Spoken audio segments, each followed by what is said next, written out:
نحمده ونستعينه ونستغفره ونعوذ بالله من شرور أنفسنا ومن سيئات أعمالنا.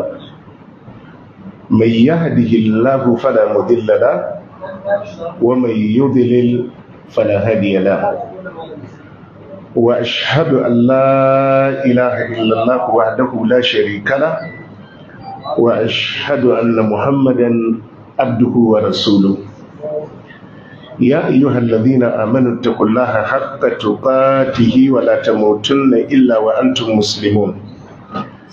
يا أيها الناس اتقوا ربكم الذي خلقكم من نفس واحدة وخلق منها زوجها وبث منهما رجالا كثيرا ونساء واتقوا الله الذي تساءلون به والأرحام إن الله كان عليكم رقيبا. يا أيها الذين آمنوا اتقوا الله وقولوا قولا سديدا يصلح لكم أعمالكم ويغفر لكم ذنوبكم ومن يطع الله ورسوله فقد فاز فوزا عظيما. أما بعد فإن أصدق الحديث كتاب الله وخير الهدي هدي محمد صلى الله عليه وسلم وشر الأمور محدثاتها فإن كل محدثة بدعة وكل بدعة ضلالة وكل ضلالة في النار. السلام عليكم ورحمة الله وبركاته. muna da godiya ma Allah subhanahu wa ta'ala wadda a cikin falalarsa da rahamarsa ya nuna mana wannan rana a wannan lokaci a wannan cibiya ta Darussalam Islamic Center da ke nan babban birnin tarayyar Abuja. Muna roƙon Allah ya ƙara albarka ma rayuwarmu, Allah kuma ya tabbatar da mu akan imani da ayyukan alkhairi. Kamar yadda mai gabatarwa ya ambata, darasin da za mu tattauna a kai yana magana ne akan maraba da watan Ramadan. Watan Ramadan wata ne da Allah subhanahu wa ta'ala yake bance shi da waɗansu alkairori masu ɗumbin yawa wadda ba wadda ya san iya adadin abin da ke cikinsa na alkhairai idan ba Allah ba. Watan Ramadan wata ne na rahama, watan Ramadan wata ne na gafara, watan Ramadan keɓantaccen wata ne da Allah subhanahu wa ta'ala yake ɓanci bayi da shi saboda cika da yalwar rahama ta Allah subhanahu wa ta'ala. Abu na farko da nake so na ja hankalinmu, malam kuna ɗaukar hankalinmu gaskiya. Abu na farko da nake so na ja hankalinmu zuwa gare shi shine wato duk lokacin da Allah subhanahu wa ta'ala ya baka wata dama a rayuwa ka yi amfani da ita. Ka yi amfani da ita. Ta iya yiwuwa wannan daman ba za ta maimaitu maka ba. Manufar da ta sa Allah subhanahu wa ta'ala ya halicce mu shine don mu kaɗaita shi da bauta. Babu wani abu da ya kamata bawa ya zage dantse ya ƙure malejinsa wajen tunaninsa da ƙarfinsa da duk abin da ya mallaka ya ga ya cin mishi kamar tsayuwa wajen kadaita Allah subhanahu wa ta'ala da bauta. In uwa masu albarka, Allah ya ba mu labari wurare da yawa a cikin Alƙur'ani na waɗanda suka yi sakaci da damammaki da Allah ya ba su, da yadda suka yi ta nadama, suke ta nadama, suna kuma neman ina da a sake ba su wannan dama. Abin da ya faru da su shine damar da aka ba su a duniyar ba su yi amfani da ita. Allah ya ce walau tara idil mujrimuna nakisu ru'usihim inda rabbi. Kai mai karatu ko sauraro, Allah ya ce da za ka ga lokacin da mujrimai masu laifi suka kifar da kansu a gaba ga Allah ranar alkiyama. Rabbana suna cewa ya Ubangiji abasarna wa sami'ina. Allah yau mun gani, Allah yau mun ji. Farji'ina na'amal salihan inna mu'minun. Allah ka mai da mu duniya, Allah ka sake ba mu dama za mu yi ayyukan alkhairi mun samu yaƙini. Wannan faɗe-faɗen ba zai sa Allah ya saurare su. Kaga cewa sun ji yau sun gani, a sake ba su dama, kaga fa damar aka ba su yi amfani da ita. Wa hum yastarihuna fiha, Allah ya bada labarin yan wuta suna kururuwa a cikin wuta. Rabbana akrijna minha na'mal salihan ghayra alladhi kunna na'mal. Suna ta ya ubangiji ka fidda mu daga cikin wuta.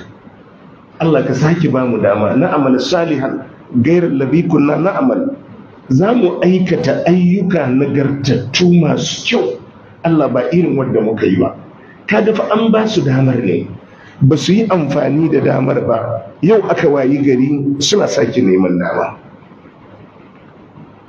A nan cikin suratul Zumar Allah ya ce qul ya ibadiyal ladina asrafu ala anfusihim, ya ku bayina waɗanda suka yi mummunan barna makayukansu, la taqnatu min rahmatillah.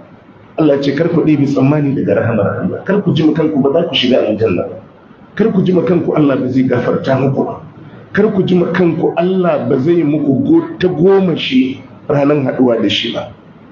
La taqnatu min rahmatillah, inna Allah yaghfiru dhunuba jami'an, Allah yana gafarta laifuffuka baki daya, innahu huwal ghafurur rahim, Allah mai gafara ne, Allah mai jinkai. Wa anibu ila rabbikum, yace ku koma zuwa ga ubangijinku, wa aslimu lahu, ku mika wuya ga Allah, ku koma zuwa ga Allah, ku sallama, ku yi saranda. Min qabli an ya'tiyakumul azabu summa la tunsarun, kafin azabar Allah ta cin muku, ku rasa wa zai taimake ku, ga azaba ba mataimaki. Wattabi'u ahsana ma unzila ilaykum min rabbikum, Allah ya ce ku bibi mafi kyan abinda aka saukar muku daga ubangiji, shine alqur'ani da sunna. Min qabli an ya'tiyakumul azabu baghtatan wa antum la tash'urun, kafin azaba ta zo muku kwatsam, Allah ce ba ku ankara ba. An taqula nafsun, ai li Allah taqula nafsun. Allah ya ce karfa wata rai ta zo tana cewa ya hasrata, ya nadama ta, kai cola alama farratu fi jambillah, kan abinda na yi sakaci da shi a bangaren addini na, a bangaren ubangiji na. Allah ce karfa ka bari sai damar ta wuce sannan ka zo kana cewa nadamar ka akan sakaci da kai wajen alakar ka da ubangiji. An taqula nafsun ya hasarata alama farratu fi jambillah, Allah ya ce karfa wata rai ta zo tana cewa ya nadama ta akan abinda nayi sakaci a kansa a bangaren ubangiji na. Wa in kuntu lamina sakirin, a duniya na kasance ma cikin masu izgili wadda suka rike addinin su. Aw taqula, Allah ce ko kuma karfa rai ta zo tana cewa law anna Allah hadani, da Allah ya shiryas da ni lakuntu minal muttaqin, da na zan daga cikin masu tsoron Allah. Allah ce karfa ka bari sai ka zo kana waɗannan faɗe-faɗen.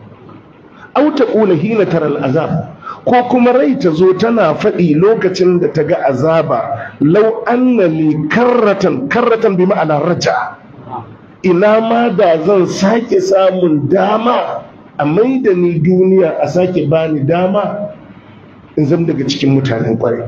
Allah ya ce ka gyara, kar ka bari ka zo kana waɗannan faɗe-faɗe ba da su amfana.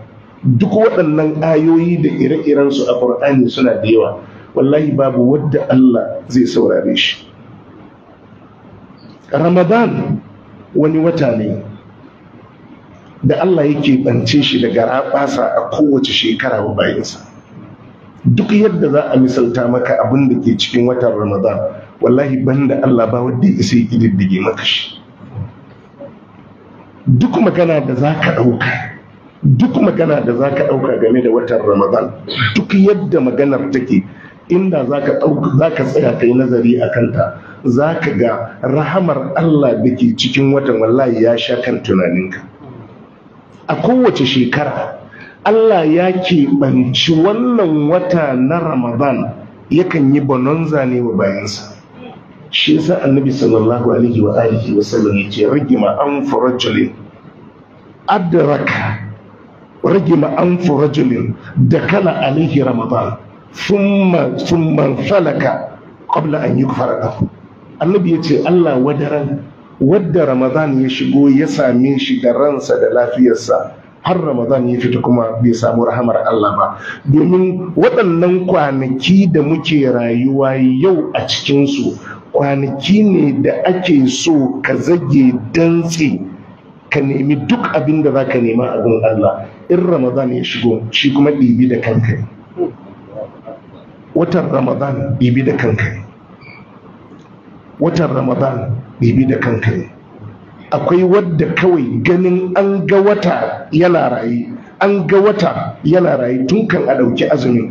Yau idan aka sanar da cewa an ga wata, kaga ai sai da asuba a ɗauki azumi. Wannan daren farko kawai da ya shigo ya same ka, kana da alfarmar da in ba a watan Ramadan ba ba za ka same ta ba har abada, har abada. Saboda ka dama ce, wata ne da akwai dubun dubata miliyoyin da wallahi da yanta su daga wuta alfarman shigan watan Ramadan kawai. Saboda haka magabatanmu sukan dukufa wajen roƙon Allah, mutum yakan naci wajen roƙon Allah ya riskar da shi Ramadan, saboda ya san in ya shiga watan Ramadan ya shiga watan da insha Allahu ya kasa kayansa kuma ya siya. Saboda ka watan Ramadan shirya mishi ake yi, watan Ramadan tattala abun da ya kamata a gudanar a cikinsa ake yi. Inda musulmai sun san watan Ramadan, to da za a ba su dama a ƙara tsawonsa ya kai wata 3 in ya shigo, musulmai za su roƙi Allah ya ƙara musu wannan da abinda Allah ya tanada a cikin watan Ramadan. Annabi sallallahu alaihi wa alihi wa sallam yake ma a sahabbansa albishiri, yace atakum shahru Ramadan. Annabi yace musu albishirinku, bishararku ga watan Ramadan ya zake muku. Shaharun mubarak, wata ne mai albarka, kamar yadda harami ne yake, waje ne da yake da albarka. Haka watan Ramadan wata ne a cikin watanni, wato ka kalli daga cikin rukunin musulunci ai akwai azumi. To wannan azumin Allah sai yake bance ce a Ramadan yake so a yi azumin, wadda rukuni ne na musulunci. Da ya tashi saukar da alkur'ani sai ya zaɓi Ramadan. To inda za ka bibiyi Ramadan ta kowace fiska shi haka yake, duk ta inda ka ɗaga shi, shi na daban ne. Annabi ya ce a takun shaharu Ramadan, annabi ya ce ga watan Ramadan ya zake muku. Shaharun mubarak, annabi ya ce wata ne mai albarka. Rayuwa a watan Ramadan, rayuwarka a watan Ramadan kawai yana ƙara ma rayuwarka albarka. Ai idan ka kyautata wa mahaifiya ko mahaifi sai su ce Allah ya maka albarka, to samun kanka kawai a watan Ramadan yana ƙara ma rayuwarka albarka. Yanzu akwai wanda zai ji zafin zuwan watan Ramadan? Shaharun mubarak, annabi ya ce wata ne mai albarka. Faradallahu alaikum siyama, Allah ya farlanta muku azumtan wannan watan. Annabi sai ya ce tuftahu fihi abwabul janna, a watan Ramadan ana bude kofofin aljanna.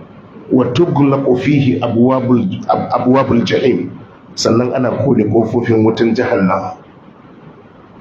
Abin da yake faruwa daga inda aka ce an ga watan Ramadan ya kama, Allah kan ba da umarni ƙofofin aljanna duka a buɗe su, a bar su a buɗe, ƙofofin wuta duka a kule su. Annabi ya ce ba za a buɗe wata ƙofa daga cikin ƙofofin wuta ba, kuma ba za a rufe wata ƙofa daga ƙofofin aljanna ba, sai ran da kuma aka ce Shawwal ya kama. Jama'a mun fahimta? Ana buɗe ƙofofin aljanna. Wannan shine ɗibi da kanka. ana kula ƙofofin wuta, wato kamar gidan mai ne. Gidan man ko akwai mai a ciki ko akwai mai a gidan man, in an kula gidan man ai ana gaya ma ba na sayarwa ba ne, to wuta kule ta ake yi a watan Ramadan. Aljanna buɗe ta ake yi a watan Ramadan. Me hakan ke nufi? Allah ya buɗe ƙofar rahama ta kowace fiska. Duk kai ka wanda musulmi zai yi a watan Ramadan, in Allah ya yarda, alaƙarsa da Allah alaƙa ce ta rahama kawai, domin harkar wuta an rufe shi kwata-kwata a watan Ramadan. Duk abin da ke alaƙa da azaba an rufe shi a watan Ramadan. Abin da kawai ke alaƙa tsakanin bayi da mahaliccinsu shine rahamar Allah. Wato gallu fihi maradatu shayatin, sannan akan kama kangararrun shaidanu waɗanda su ne jagorori wajen halakar da bayin Allah a ɗaure. Shi yasa idan Ramadan ya shiga, har gayu-gayun nan zaka ga sun ɗan zama masha Allah tabarakallah. Wa yunadi munadi, annabi ya ce wani mai shela zai yi shela, ya bagi alkhair aqbil wa fihi lailatun hiya khairun min alfi shahr. Sannan a cikin Ramadan akwai wani dare wadda daren nan alkhairan da ke tattare da shi ya fi alkhairan da ke tattare da watanni 1000 wadda babu wannan daren a cikinsu. Idan mutum ya riski wannan daren da yana nan a Ramadana, idan mutum ya riski wannan daren cikin wata ibada ko aikin alkhairi ko wata da'a, duk abin da zai riska, to abin da zai yi a cikin wannan daren, duk yadda ya ga kashinsa, inda daren zai wuce, Ramadan ya wuce a share mishi fili, in zai yi watanni 1000 sama da shekara 80 yana wannan da'ar, ba zai riski abin da ya riska a cikin wannan daren ba.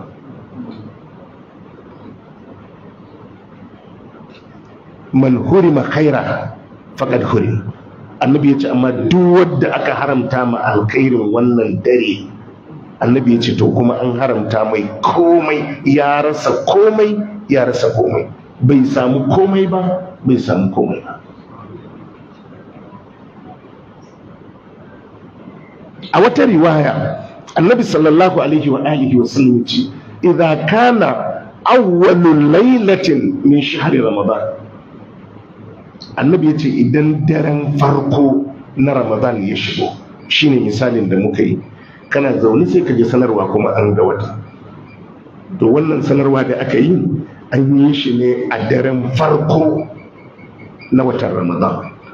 To wannan dare yana shigowa daren farko na watan Ramadan, wato ka lura ba a ma fa fara ɗaukan azumin ba, za a fara ribatar shigan watan Ramadan.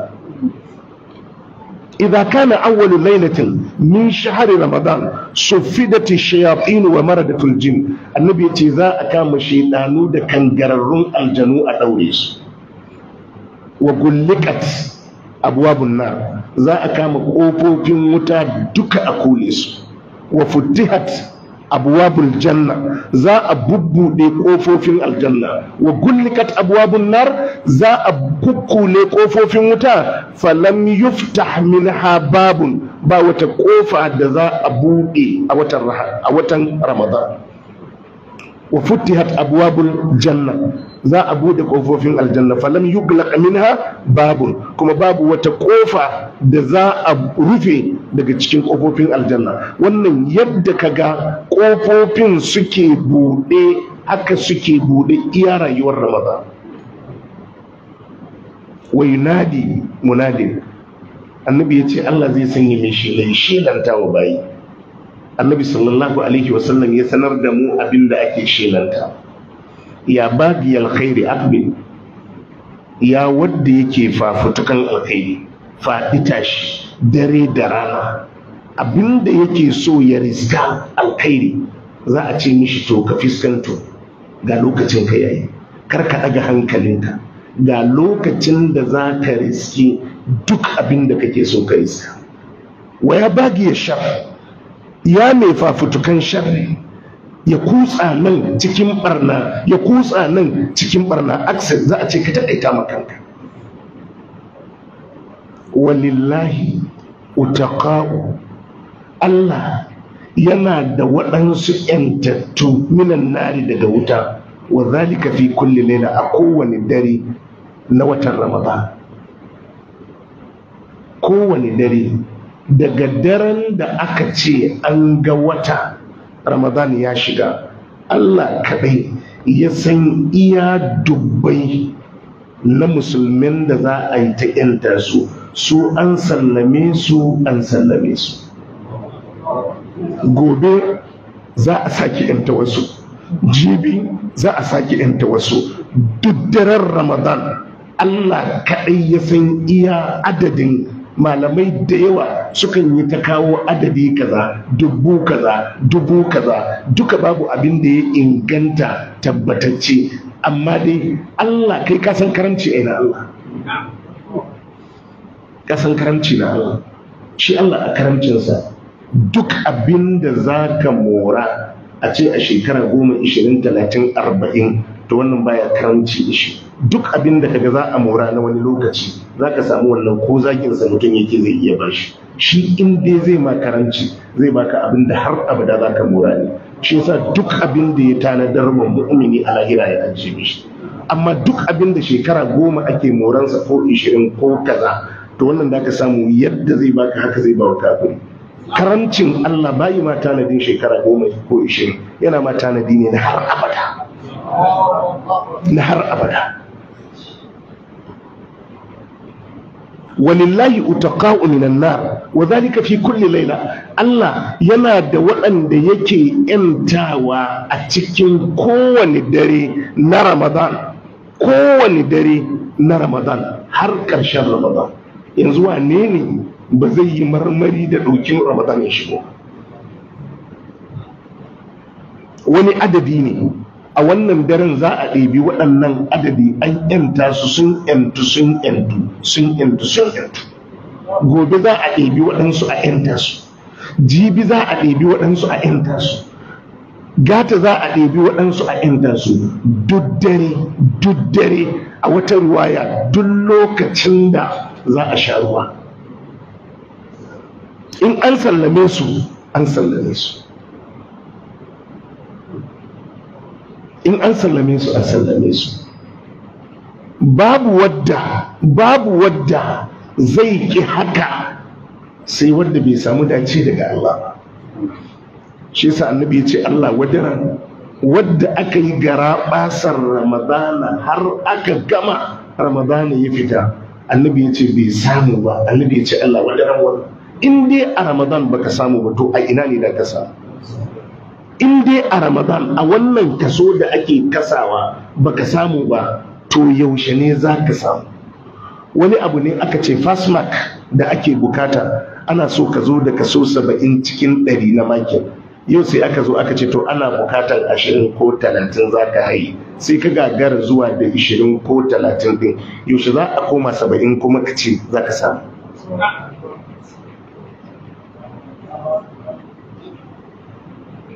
Duk dare haka za a yi ta yin taɓayi. Saboda haka kowane musulmi wato ya zan cikin shiri na ribatar wannan alkai. Wato matsalar ita ce, ita dama idan ta wuce, iya abin da ke iya biyo bayanta kawai na dama.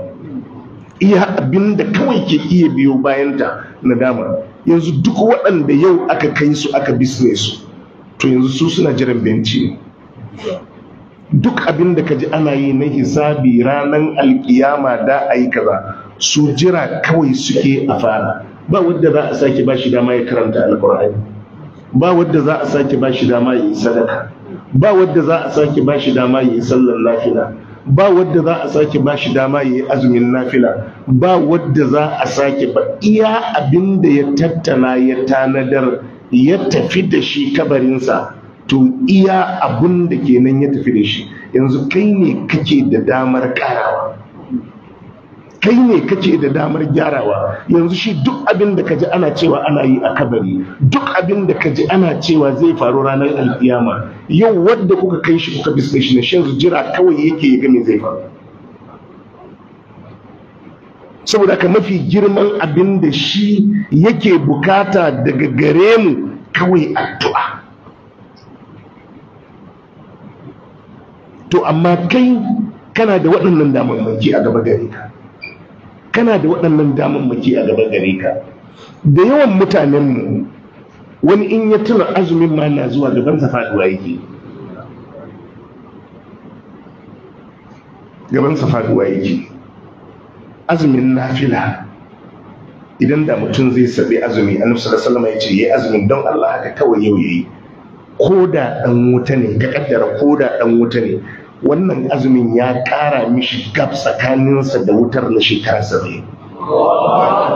Azumi ɗaya inda za a ce zai shiga wuta, to wannan azumin ya ƙara nesanta shi da wutar na tsawon shekara 70.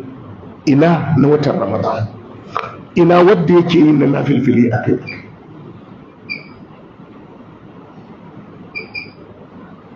Wata ne mai albarka, wata ne mai ɗimbin alkhairi.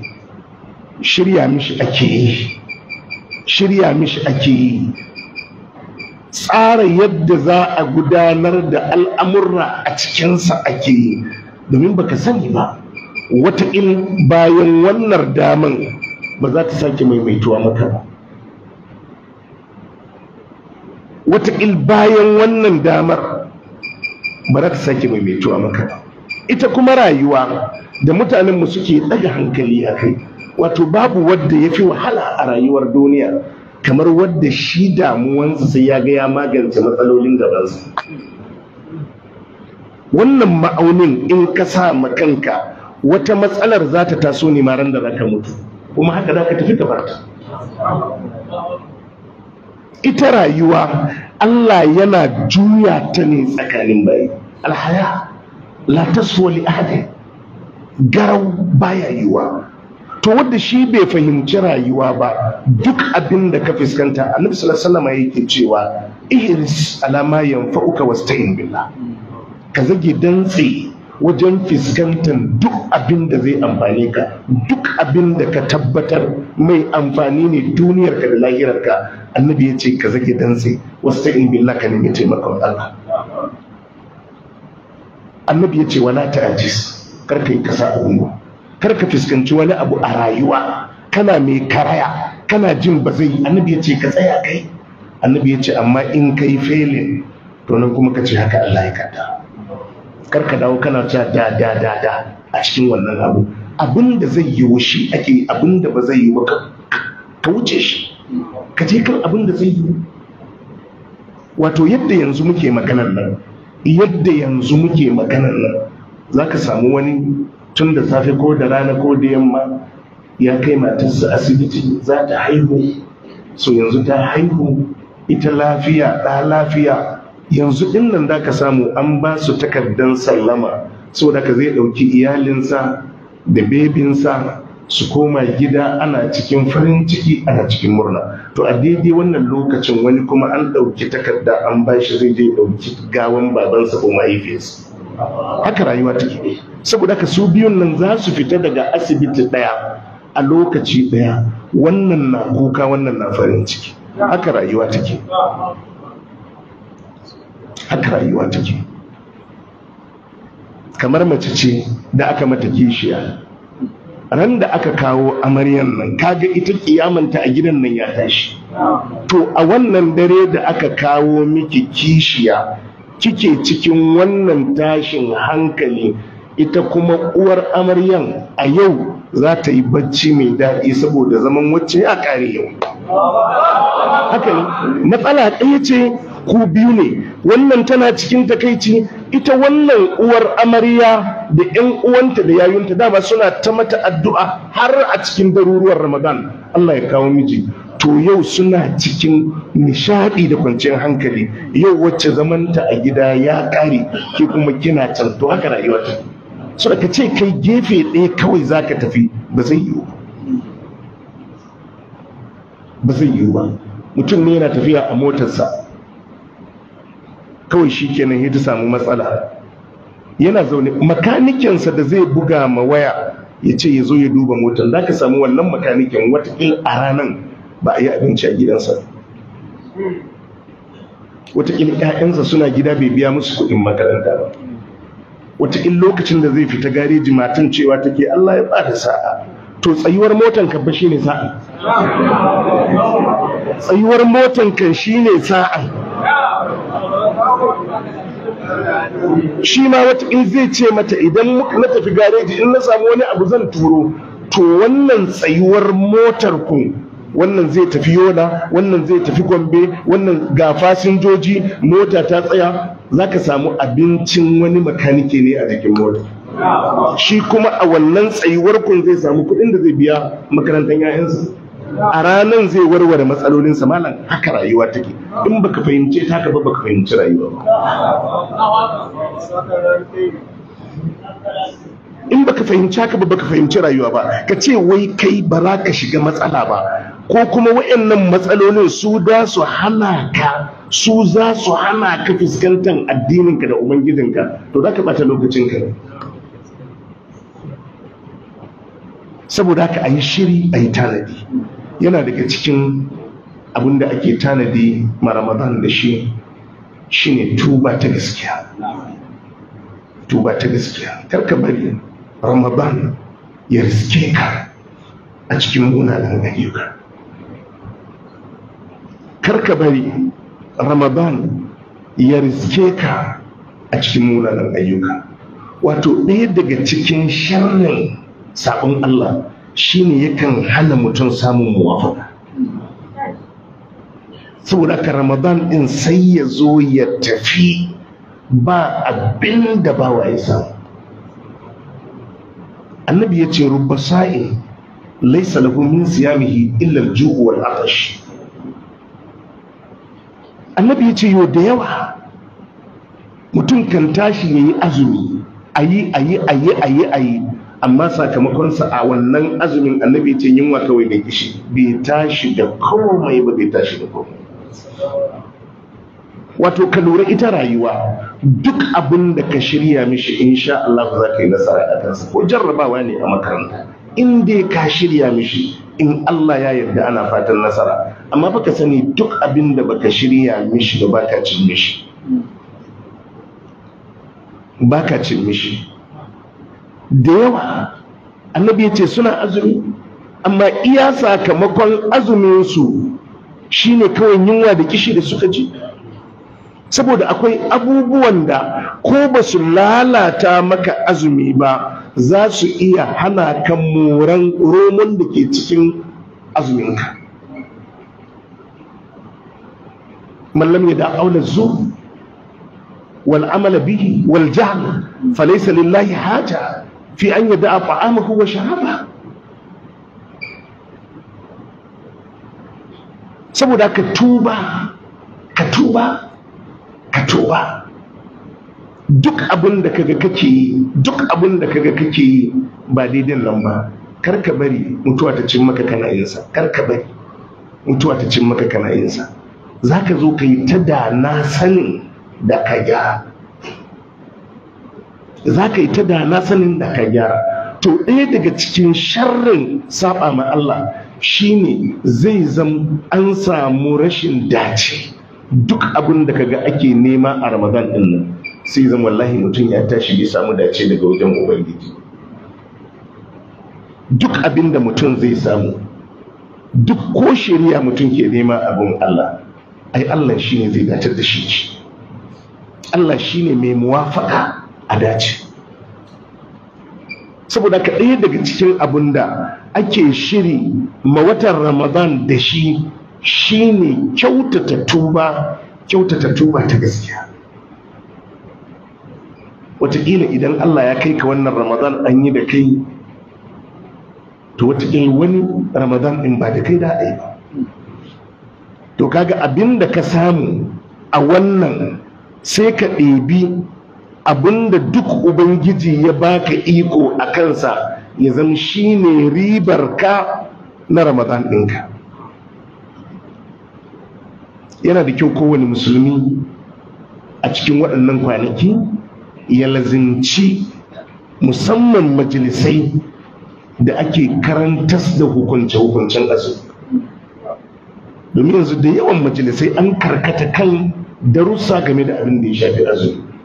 So ka yi ƙoƙari kar sai an shiga azumi a lokacin kake abu a lokacin kake tambaya. Ka yi ƙoƙari daidai gwargwado na abubuwan da ka sani, na abubuwan da ibadarka za ta tafi a kai, ya zama kana da ilimi a kai.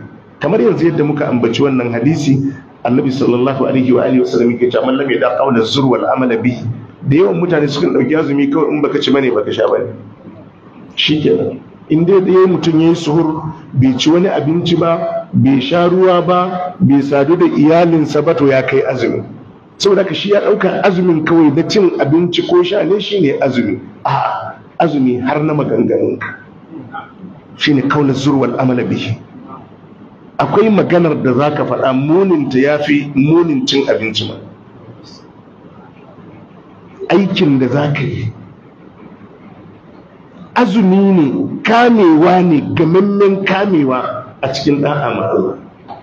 To yana daga cikin shiri da tanadi da za ka yi ma watan Ramadan, ka yi ƙoƙari ka san hukunce-hukunce da ya shafi wannan ibada mai albarka, saboda kar ka yi ta a cikin jahilci, ka yi ta bisa ilimi. Yana daga cikin shiri da tanadi da za ka yi ma watan Ramadan shine tsara yadda abubuwan ka da su gudana a watan Ramadan. Kar ka bar watan Ramadan ya shigo kawai kana nan rambazau, baka tsara yadda abubuwan ka da su tafi ba. Idan mace ce a gidanta ta samar da tsari, wani lokaci ka ware ma alqur'ani, wani lokaci ka ware ma sauraron tafsiri, wani lokaci ka ware ma abu kaza, wani lokaci kika ware ma abu kaza. Ya zan ka samu tsari mai kyau, kar waɗannan kai kawo su sake shigaltar da kai kuma gabarin amfanan watan Ramadan ɗinka. Ya zan ka samar da shedul mai kyau, lokacin hutawanka daga lokaci kaza zuwa lokaci kaza, lokacin da zaka tashi ka saurari karatu daga lokaci kaza zuwa lokaci kaza, lokacin kai yara makaranta, lokacin abu duk abin da da a yi, ya zam ka samar da tsari. Wannan yunkurin zai iya riskar da kai abunda aikin kamar zai riskar da kai. Niyya, manufa tana daga cikin abu mafi tsada da Allah ke dubawa ya shiga cikin al'amarin bawa. Niyyarka, manufarka tana daga cikin abin da Ubangiji ke dubawa ya shiga cikin al'amarin. Saboda haka ya zam akwai tsari mai kyau da ka yi wa kanka. Yana daga cikin abin da ake shiri da tanadi a watan Ramadan shine samar da lokaci na musamman ma alƙur'ani. Domin shi alƙur'ani to watansa kenan. Mun fahimta? Saboda ka annabi sallallahu alaihi wa alihi wa sallam yakan ware wa Ramadan alƙur'ani, lokaci na alƙur'ani na musamman. Yace duk Ramadan mala'ika Jibril yakan zo mu yi darasu na alƙur'ani. Yace a shekara ta ƙarshe bayan mun yi saukan Qur'ani sai mala'ika Jibril ya sake dawowa, yace mu sake yin na biyu. Yace na biyun nan yana sake dawowa na fahimci kuma tafiya ta zo ƙarshe. Yace na fahimci tafiya ta zo ƙarshe. To haka ne waɗannan salloli biyar da kaga da ka shigo a yi da kai da sauransu, akwai sallar da wallahi kana cire kafa a masallacin da kuma ka tafi kenan, ita ce sallar ƙarshe. In shago ne akwai kule shagon da kana kulewa ka fita a kasuwar ka fita kenan. idan kai lecturer ne akwai fita a ajinka na ƙarshe, kana cire kafa wallahi ka tafi kenan. Wannan kuma dole haka ne, dole haka ne. Saboda haka komai ita rayuwa abinda ake nema mafi tsada rayuwa madawwamiya. Saboda haka ka samar da tsari ma watan Ramadan, musamman kan abin da ya shafi alkhairi na infaki da kula da bayin Allah, wadda a darasinmu na jibi insha Allah za mu tattauna a kan shi. Kowa ya yi ƙoƙari, yana daga cikin mafi tsadar abin da za ka ribata a Ramadan shine ciyar da bayin Allah. Yana daga cikin mafi tsadar moro-moro na watan Ramadan shine ciyar da bayin Allah. Idan ka tanadar da abin buɗe baki ma wani ko wasu, annabi sallallahu alaihi wasallam ya ce mana fattara sa'ima, duk wanda ya buɗe bakin mai azumi ya shirya mishi abincin da zai yi buɗe baki da shi, kana lahu mithlu ajri ghaira annahu la yanqus min ajri sa'in shay'a, to yana da kwatankwacin ladar wadda ya buɗe wa baki, sannan ba kuma za a tsakura ne a ladan mai azumin a bashi ba. Wannan falala ce ta Allah. Saboda haka da haka samu mutum ɗaya ya shirya wa mutum 10 buɗe baki, idan suka sha ruwa waɗannan mutane 10 duk abin da Allah ya ba su a ranar na azuminsu zai baka abin da ya ba ma kowane ɗayansu. Wato inda ribar take shi ne, wani za ka buɗe bakinsa in ya sha ruwan azuminsa kaɗai abin da za ka samu, wallahi kai a azuminka 10 ma ba za ka samu wannan abin ba. Kai in aka haɗa azuminka 10 saboda kamewarsa, kiyaye dokokin azuminsa, ambaton Allahnsa lokacin da yake azuminsa, karatun alƙur'aninsa, na filfilinsa, nagartarsa, to abin da ya yi a wannan ranar idan lada 1000 ya samu, kai da ka shirya mai buɗe baki za a baka lada 1000, to sai ka samu nagartarsa ta fi nagartarka. Saboda ka inda za a ɗauko nauyin abin da ka samu a ciyar da shi ko shayar da shi da kai, ya fi kai abin da ka samu a azuminka. Watakil kai azuminkan ka haɗa da su ɗan jin wake-wake da su zage-zage da waɗansu abubuwa. To idan da mutum zai shirya wa mutum 30 shan ruwa, wani a lokacin ya tashi da azumi 30 ɗin a lokacin.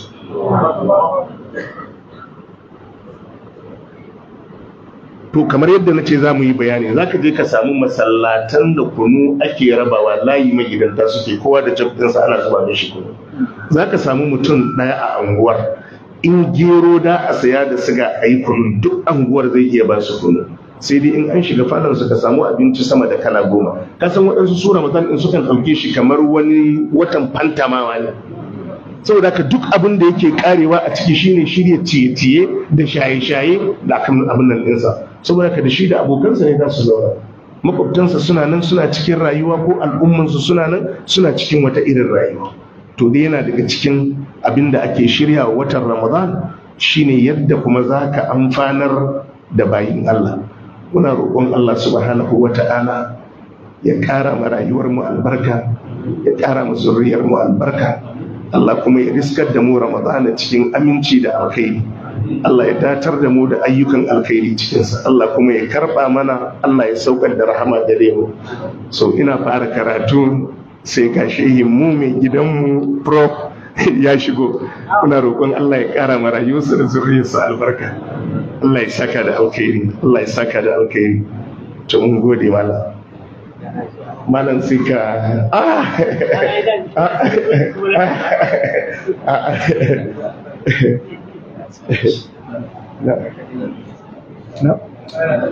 ina yawwa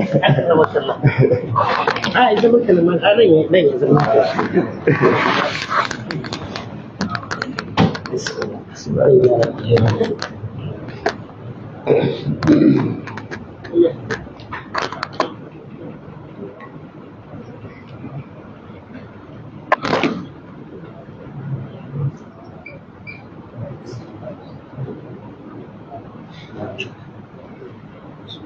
الحمد لله رب العالمين ولي الصالحين وأشهد أن لا إله إلا الله وحده لا شريك له وأشهد أن نبينا محمدا عبده ورسوله. يوم السلام عليكم ورحمة الله وبركاته.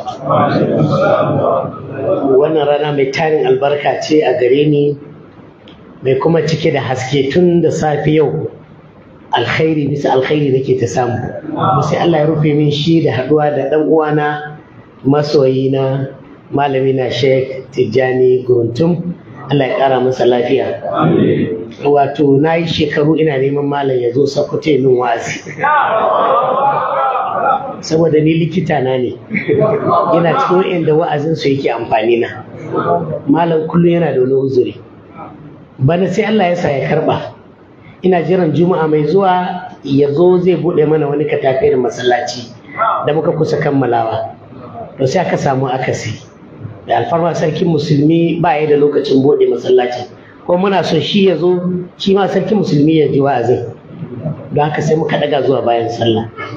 To sai Allah ya cika min buri na ya bani bonus a yau, sai ya haɗa mu a nan masjid Darus Salam. Allah ka samu sake da Darus Salam ranar da kowa hani'an salamun salam. Allah ka shigar da mu aljanna. Yan uwa, talikin da zan yi zan dora shi ne kan wani labari da na taɓa bayarwa a wani guri a nan cikin Abuja. Ban sani ba ko kun ji labarin. Shi ne labarin mai tallar kankara. Kun san labarin mai tallar kankara? Wani mutum ne aka yi kankara yake ɗaukowa tun da safe ya ɗora a kansa yana yawo, sai na ce ayyuhan nas irhamu man yafna ra'su mali. Ya ku jama'a, ku ji tausayin wanda jarin sai ke narkewa. Idan aka kai la'asar bai sayar ba, me zai faru? Ta narke. To mu dinnan mu ne masu tallar kankarar. Kankarar nan ita ce lokacinmu na rayuwa. Kowane mu Allah ya bashi allocation. Na lissafa idan Allah ya baka shekaru 60 a duniya, daga haifuwarka zuwa mutuwa kana da minti miliyan 31 ne. To wanda su ne allocation naka, kuma ka so ko baka so ba narkewa za su yi. Ce sai Allah ta'ala ce wal asri innal insana lafi khusr. Kullun kankara ka narkewa take yi. Sannan inda matsalar take baka san nawa aka baka ba. Idan kana da 60 ne kake da miliyan 61, idan 31, idan shekaru 30 gare ka miliyan 15 da rabi ne. سألتي إلا الذين آمنوا وعملوا الصالحات وتواصوا بالحق وتواصوا بالصبر. وإن سكي وإن أبو وند الله يزانا سوني كيتي نكين كان كربة نركي أبان زابا. أما كو كايتي نكي كو بكايتي نكي بتي نركي واتي. So inda za ka ɗauki wannan miliyan 31 na mintuna da Allah ya baka, ka ce ko wani kilo guda ne na ƙanƙararka, to nawa ne ka sayar a ciki? Kana da kilo miliyan 31, ko wani minti daya mu dauka kilo ne na kankara. To fara cire min bacci da kai, ka wuni a farke ka kwana kana bacci, miliyan 31 na raba min su biyu, ka dawo miliyan 15 da rabi gare ka. Yanzu a miliyan ɗinka 15 da rabi nawa ne kai cikin kuruciya wanda baka ma san da duniya ta sa gaba ba? Sai ka zuban min da miliyan 5 din nan da rabi, yanzu kilo miliyan 10 a gare ka. Don haka wannan awa guda da kai kana sauraron karatu, ka sayar da kilo 60 kuma da daraja da albarka ka karɓi kuɗinka. Idan kana da minti 10 na asuba, minti 10 na azahar la'asar, mu kai su minti 12, sai ya zama kana da awa ɗaya, to kana da wasu kilo 60 a kullum waɗanda kake ciniki. To kaga a shekara in ka buga 360 sau 60 ka ɗibi rabonka. Idan ya zan kullum kana na filfili na awa ɗaya, kana da wannan isra raka 4 kafin azhar, biyu bayan azhar, biyu bayan maghrib, biyu bayan isha, biyu kafin asuba, aka ci sa'a in ka hada su da azkar din bayan sallah kana da wata awa daya, har yau dai kullum kana da wasu kilo 60 minti 60 kenan da kake kaga kana da kilo 60 na sallar farilla, kana da kilo 60 na sallar nafila, kana da kilo 60 na karatu da wa'azi, yanzu kana da wasu kilo 60 kuma na karatun alqur'ani. Jama'a hankali za a samu yawa ko? To amma har yanzu mu yi tunanin nawa ne muke narkarwa wajen sharholiya, nawa ne social media take narke mana, nawa ne majalisin mai shayi yake narkewa. In fa kwallo ka tsaya kana kallo ta awa daya ka narkar da kilon ka 60 ba li bala. Wata idan ta rungume arewa 24 kilo 360 za ta narkar, tana kallon arewa 24. A lokacin da mai kallon sunna TV ko manara ko wisal ko mai kallon makka ko madina ana sallah ana tilawa, ita kuma tana cinikin kilo 60 ne. Jama'a kun fahimci bayanin? To idan Allah ya kawo watan azumi sai alkadarin kankara ya tashi. Idan kowane kilo ka ce ana sayansa misali naira ko dala ko sulin zinari ko menene ma'auni dai, a ce kowane minti ɗaya kilo ɗaya kenan yana da 50,000. Idan Ramadan ya sai a ce kowane kilo miliyan 10. Don haka sallar ka ta tarawihi kadai awan nan guda, maimakon a baka 50,000 sau 60 miliyan 3, sai a baka miliyan 10 sau 60 ne, wato kilo miliyan 600 kenan ka sayar a tarawihi kawai ta awa guda. To inda ma falalar take babba ita ce daga sanda ka dauki azumi. Malam yayi maganan kar mu dauka yunwa ita ce azumi, ba ita ce azumin ba. Azumi ibada ce. Daga lokacin da alfijir ke to daga sannan azumi ya fara ko kowane minti kayi cinikin kilo ɗaya, matukar azumin ka ya inganta har san da rana za ta faɗi. Ko bacci kai a cikin ranar azumi kana nan kana cinikin gangarar mutum na azumi saya kawai ake yi, ciniki yake yi ba narkewa take yi. Allah saboda haka ya rage namu mu yi ciniki ko mu narka a banza. Allah ya muna muwafiq, Allah ya karbi yake. Akramakallah, assalamu alaikum. Allahu akbar.